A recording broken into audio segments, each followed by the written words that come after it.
pinakabagong ADV sa Pilipinas na Expressway Eagle dahil 400cc na.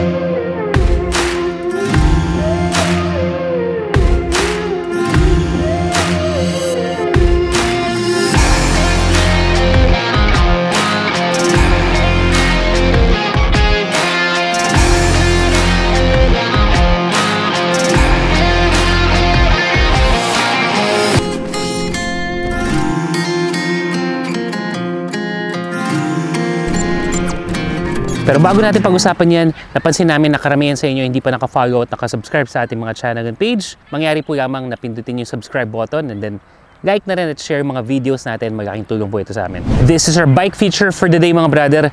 Under the Bristol Group may mga na-release na 4 na bagong 400cc maxi scooter. Isa na nga ito doon. Ito na nga yung kanilang Zontes lineup. What we have right now is the Zontes 400G. Ito yung kanilang ADV entry pero expressway legal dahil 400cc. Presyo muna tayo. This is priced at 398,800 pesos. Pero wag ka, naka-promo price to. Alam mo kung magkano na lang? 368,800 pesos. Given yung presyo na yan, pag-uusapan natin ano nga ba meron ng motor na to. Pagdating sa looks, gaya na sabi natin, ADV Identity, adventure scooter yung kanyang datingan. Andyan yung kanyang adjustable windshield, yung bulto, nung kanyang harap, kitang-kita mo, tsaka makanto yung mga linyahan nito. Meron tong mga theme decal sa iba't ibang parte ng motor para lang to accentuate yung mga kanto niya. Yung mga kanto kasi nagpapa-aggressive, pero at the same time, yung pagkakorte niya dito sa harap speaks yun nga, yung pagka-adventurous ng motor na to. O nga pala, itong crash guard na to, kasama na to when you buy this out of the market. Available kasi to sa lahat ng mga Bristol branches and also sa Moto Changi PH available na to or pwede na kayo mag-reserve.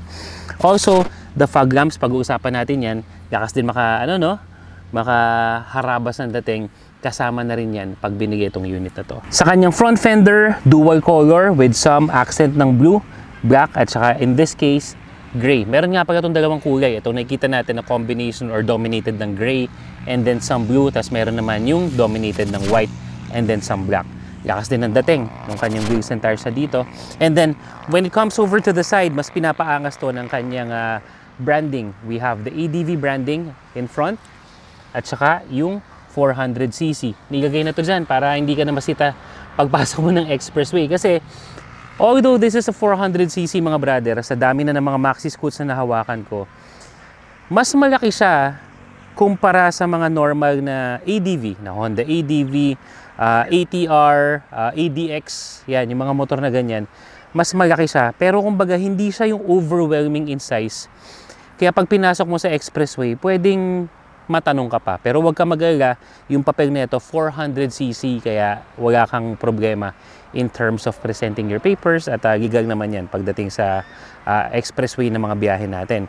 And then dito naman sa gilid, ang laki ng handlebar, ganda. Tapos may mga patulis pa dito with the Zontes branding. Ang laki ng rear fender, nakakadagdag din ng forma yung kanyang muffler. Malaki yung kanyang muffler cover dito. Actually, yung pinaka-muffler niya talaga malaki. Pero yung pagka-aluminum in color ng muffler na to, and then the black accent right here, kumbaga it blends well with the overall look ng motor. Pagdating dito sa mga angkasan or sa mga foot pegs and pillion step, it blends well. Although hindi siya discreet when it comes to the shape. Pwede yung medyo naka-curve or medyo yung pa-diagonal ng konti para lang mas magbe-blend sana dun sa mismong forma ng motor. But nonetheless, at least black pa rin siya. Medyo low-key lang naman siya dyan. And then sa harap, yan, naked handlebar, kasama na rin yung handguard when you buy this. So, dami ng bonuses, no? Yung kanyang signal light, very, sigik lang. Yan. And then, ang laki ng kanyang headlight assembly dito, pati yung mismong DRLs niya. Actually, when we start this motorcycle, gagapang yung ilaw dyan. So, nakaka-aliw din. Parang ramdam mo na high-tech na talaga tong motor na to. Pagdating naman sa likod, yung ating taillight assembly dito, again, naka-separate yung winkers or yung signal lights dito. Manipis lang naman, so it doesn't really get in the way that much pagdating dun sa kanyang forma. Pero ito, parang yung standard na mga ADV style na mga taillight, yung mga korteng ganyan na patusok na So overall, this is a looker. Maraming mga nagtatanong dito, lalong-lalo na bago to sa Pilipinas. So para sa akin in terms of looks, dun sa 4 na na-release na Zontes 400 dito sa Pilipinas under the Bristol Group, ito yung gusto ko pagdating sa forma. Pagdating sa makina, 400cc na to mga brother. So, ulit-ulit ko sinasabi, this is expressway gigag, pwedeng ipasok sa mga NREX, SREX, etc. etc. When it comes to the actual torque ng motor na to, hindi mabigat yung feel niya. Although mabulto yung kanyang itsura, pero yung torque niya magiksi. Lalo na medyo may kabigatan ako, I am at about 100 kilograms. So kapag ito ay binibirit-birit natin paunti-unti, ramdam mo talaga yung hatak na you're using a bigger displacement scooter. And then when I am speeding up, from 0 to 125 to 130, walang problema. Smooth lang, tuloy-tuloy acceleration. Napansin ko na lang na pagdating ng mga 135 kilometers per hour hanggang sa umabot ako dito ng mga 151 kilometers per hour. May angkas ako na, may angkas pa ako. Ano na yun, medyo slow climb na siya. Ma-reach mo na lang yung mga ganong speed kapag steady, tas may buwelo na yung motor mo. Pero yung 0 to 130, tuloy-tuloy yun. Mabilis lang ibibigay yung speed na yun. Pero yung hanggang sa mga 145, 150 yun, slow climb na siya going to that type of acceleration. Tama lang, di ba? Pag nating naman sa mga 400cc scooter, gano'n naman talaga siya. When it comes to the engine vibration, wala akong masyadong naramdaman. Hindi ko alam, is it because yung maganda yung pagkaka-makeup ng engine niya or maganda rin yung damping ng mga handlebars na meron tayo dito or the overall bike itself. So in terms of power, ikukumpara ko to dun sa nakaraang review natin na Zontes 400e. Parang mas malakas yung hatak para sa akin kay Zontes 400e kaysa dito kay Zontes 400G.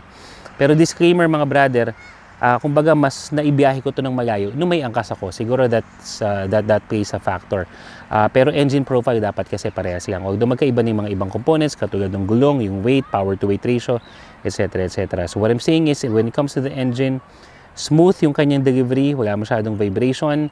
Sakto lang yung kanyang top end speed when traversing or when touring around using this motorcycle. Brakes tayo mga brother, bago tayo pumunta sa baba, pansin ko lang meron tong built-in na handbrake. Yan. So very convenient, lalong-lalo na pag mga adventure scooter ang gamit natin.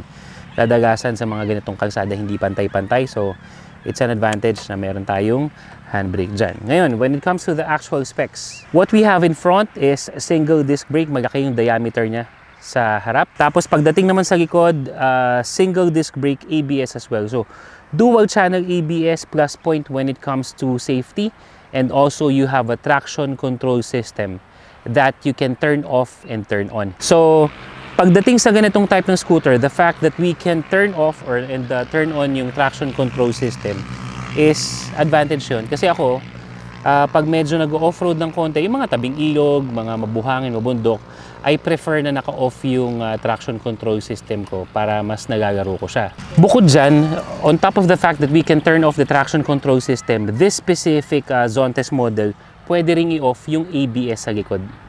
So this allows you to play around a little bit more when it comes to your little adventures.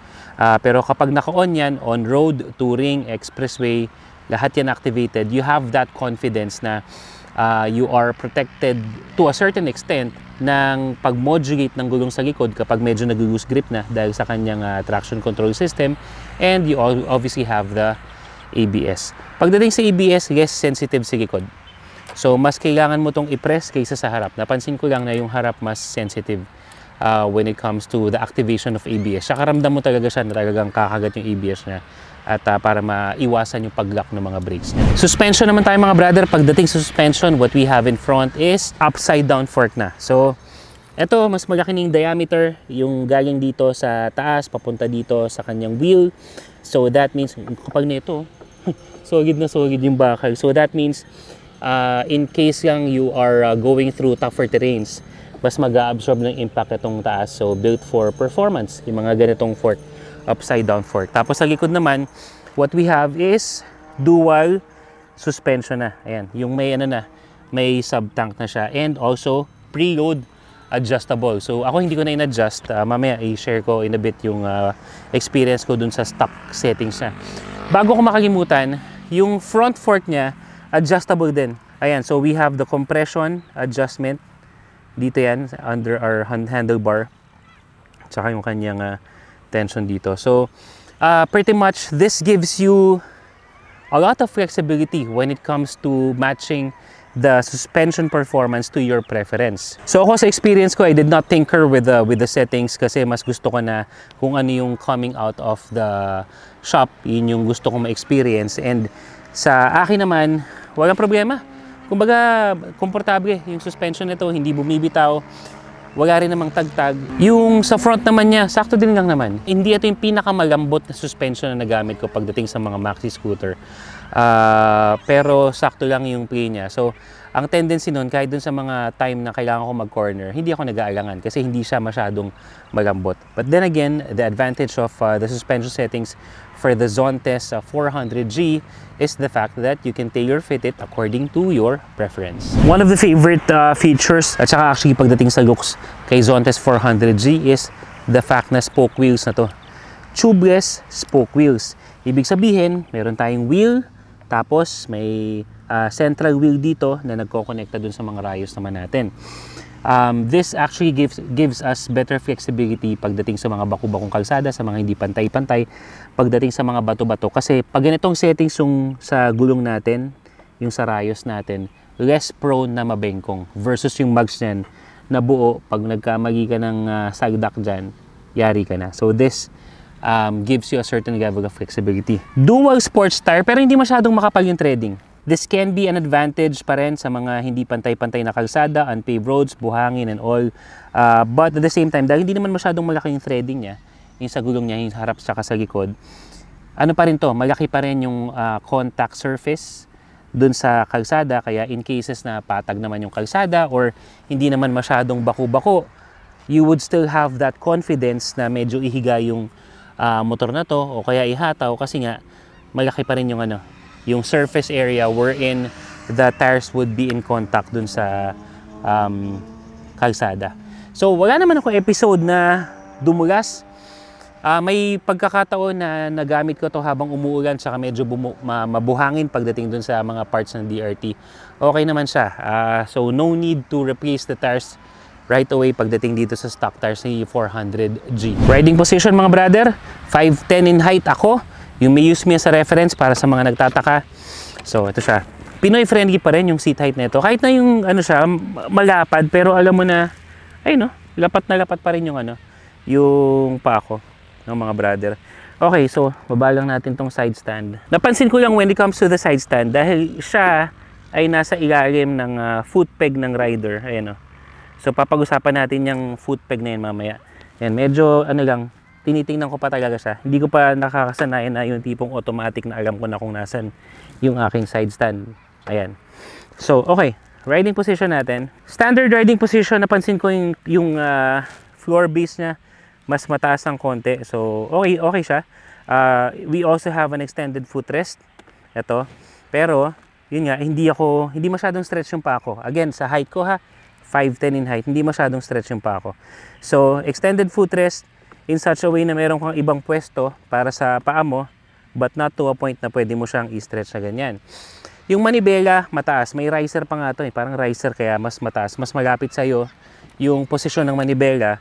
So, at saka siya, malapad siya. So, that gives me better control. Ang ganda rin ng turning radius Ganda rin ng turning radius na to. Ayan, so, hindi rin siya sumasabit sa ang layo ng allowance pagdating dito sa hita ng mga brother. So, sa mga tight corners o yung mga eskinita o kaya yung mga medyo nagigaw ka sa medyo magubat ng konti, hindi ka na mahihirapan mag-ikot-ikot kasi nga okay yung turning radius. Perfect na perfect din. Ang laki ng nito. TFT display tapos nakaharap sa'yo. So, I don't have to exert a lot of effort when it comes to viewing yung mga information na meron sa panel ko. Kasi habang nakatingin ako sa kalsada, nakaharap naman sa akin yung panel ko. Tapos ang liwanag ng panel. So, galing. Napaka-komportable ng ride. Alam na alam mo that you are in control of the motorcycle. Pagdating sa upuan, malapad yung upuan nito. Tsaka malambot mga brother. So, meron din ditong parang some sort of a lumbar support na meron dito. So, ang tendency niyan, kahit nag-accelerate ka, you are kept in place. And then pagdating naman doon sa angkasan mo, malapad din naman yung sa angkasan mo. Siguro yung sa angkasan mo, depende na lang kung gaano ka haba yung biyahe nyo. You might want to add a little cushion May mga nabibigyan naman yun, mura lang yun eh. Para lang. Pero kung ikaw lang mag-isa, wala na, okay na to. Yung sa rider kasi malambo talaga. Tsaka sapong-sapo yung puwet ko, yan, kahit marami, kagaparan ako. Yan. Ano ko na to, I've been using this for several hundred kilometers, komportable talaga. And then, ito yung mga wala sa mga maxi scooters. Yan. Akala ko noong una, ito yung angkasan ng, or tapakan ng angkasan. Pero hindi. Yan pala ay tapakan ko rin. Kasi ito yung pillion step eh. Oh. Ayan oh. Ito, tapakan ko. Sabi ko para saan to? Pag ano ba? Magre-racing ba ako? Hindi. This is in cases wherein you have to stand up. Dahil nga sa mga pagkakataon na hindi na masyadong okay yung kalsada, para maiwasan yung sobrang tagtag, tatayo ka na. So this gives you better leverage kumpara dun sa mga ibang ADV scooters na meron lang ganito. Parang nandito lang sila. 'Di ba? Masyado nang nasa harap. At least ito, medyo mas okay yung ano mo, yung center of gravity mo dito. Mas may control ka in terms of balancing your motorcycle. In cases na mga hindi pantay-pantay na talaga yung mga kalsada. Ayun, no? Features tayo mga brother, keyless. So, yung sa Zontes 400e, as a watch pa to eh. Yan, parang ganyan pa yung dating niya. Pwede to kasi parang maging smartwatch yung datingan niya. Pero keyless, activates on proximity. Yung red button lang natin dito, yung gagamitin para to activate the motorcycle. Tapos, bago natin busisiin yung iba't ibang mga features natin dito, malaki na rin yung yung compartment nung gas nito. So take note mga brother, kasi baka masira niyo yung mga motor nyo. Kapag ang motor mo ay naka-off, off ko siya. Ayan. Kapag ang motor ay naka-off, hindi mo to mabubuksan. Huwag niyong pigitin. So you have to at least turn on the motorcycle kapag nandito na yung keyless access mo. Tapos, tsaka mo siya bubuksan. So, wala nang susi na separate yung fuel tank nito. So, tipid pagdating sa effort, no? And then, eto, front pocket muna tayo. Nung una, nagmumukha akong tanga kasi hindi ko alam paano mabubuksan tong front pocket na to. Wala. Yung pala, so sa ilalim ng handlebar, ito may pindutan pala dito. Yun, no? So, hindi nga lang siya ganun kalaki. It would still fit a normal size cellphone. Pero, at least, hindi siya basta-basta mananakawan kasi tago. Ewan ko na lang kung magnanakaw napanood tong video na to. Sa kabila, wala siya mga brother ha. So, you have a lot of buttons here. Una na, passing switch, high and low, hazard switch, all the works. Ito siya. Pakita ko lang sa inyo dahil nakakatuwa rin na kapag ikaw ay kailangan mo buksan yung compartment mo, napaka-snappy nung activation nito or nung pagka-sensor nito. So, ito, bubuksan natin yung seat. Ano lang siya, dipindot din lang. Ayun, real time siya, hindi yung parang may delay. Isa pa. Ayun, Tapos ang laki ng compartment na to. So this can fit full face helmet right here. Another helmet pa dito or maybe open face helmet. Okay yung lagyanan ng toolbox para hindi pa kagat-kagat. Meron siyang division. Ayan, laki. So pwede nga dito para magpadede ng bata Lagyan mo ng higaan dito. So, okay yan. And then, pagdating naman sa USB charging ports, meron na itong tatlo. Isa dito sa kanyang front pocket. So, for this one, Type A and Type C. Tapos, meron din siya dito sa ilalim ng kanyang TFT display. So, Type A and Type C as well. So, very practical. You can charge a lot of gadgets. At saka, meron din sa ilalim pa ng seat. Ito. So, Type A and Type C as well. So, kumbaga, kung activate mo lahat yan, you can charge a total of 6 gadgets. No? Ganda. Laki. Napaka-practical na feature ng mga brother. And then, on na natin para makita naman natin yung kanyang TFT display. Parang tablet na talaga to. So, when turning on, just press once. And then, the motorcycle will activate itself. Tingnan mo naman yung ating welcome screen. Diba? Napakaangas. So, hindi ko na isa-isahin to mga brother, but the TFT display, itong mode na meron tayo ngayon, kadalasan naka-sport mode ako, pero pwede niya maging eco mode. Yan. So, sa gas consumption ko, sa sport mode, all the time naka-sport mode ako, hindi ako nagko-convert into eco mode. I'm getting a gas consumption of about 21 to 22 kilometers per liter. Ano yun? Hatawan talaga yun. And then sa mode na to, we have a lot of information, yung pressure ng gulong, average fuel consumption, average speed, trip so far, tapos pwede mo iba-ibahin niya ng settings. This motorcycle also has the Bluetooth connectivity or phone connectivity feature kung saan mako-connect mo through an app yung phone mo papunta dito sa motorcycle. Tapos meron na rin itong screen mirroring. So pagdating sa maps, hindi ko na kailangan ng mga phone holder kasi it will appear directly na dito sa aking screen. Another thing is that this TFT display also gets you to view yung kanyang built-in na dashcam. Yes mga brother, merong dashcam tong motor na to. Ayan, so we have one in front right here. At saka hindi lang sa harap, pati sa likod na rin. Ayan, so built-in na yan for security in case whatever happens, meron ka maaasahan na recording. So kung feature pack mga brother, bukod doon, hindi lang siya basta nagpaka-high-tech. It's really more on having that practicality. So halimbawa, yung laki ng compartment niya, yung laki ng gas tank niya, yung dami ng mga charging port niya, in terms of getting the value for your money, eto yun. Tapos ang gwapo pa, no? So Zontes 400G so far mukhang kapag nakita nyo na ito ay gamit-gamit ko at iba na ang kulay, baka sa akin na yun. Yan. So mukhang ito ang tina-target natin as isa sa mga susunod na bikes natin. And that's our motorcycle feature for the day mga brother. Again, this is the Zontes 400G distributed by Bristol Motorcycle Philippines. Available to sa lahat ng mga Bristol branches, also sa Moto Changi PH. Ano sa tingin niyo mga brother? Sulit ba to? At the promo price of 368,800 pesos, sulit nga ba ang motor na to? Comment mo sa baba at pag-usapan natin yan.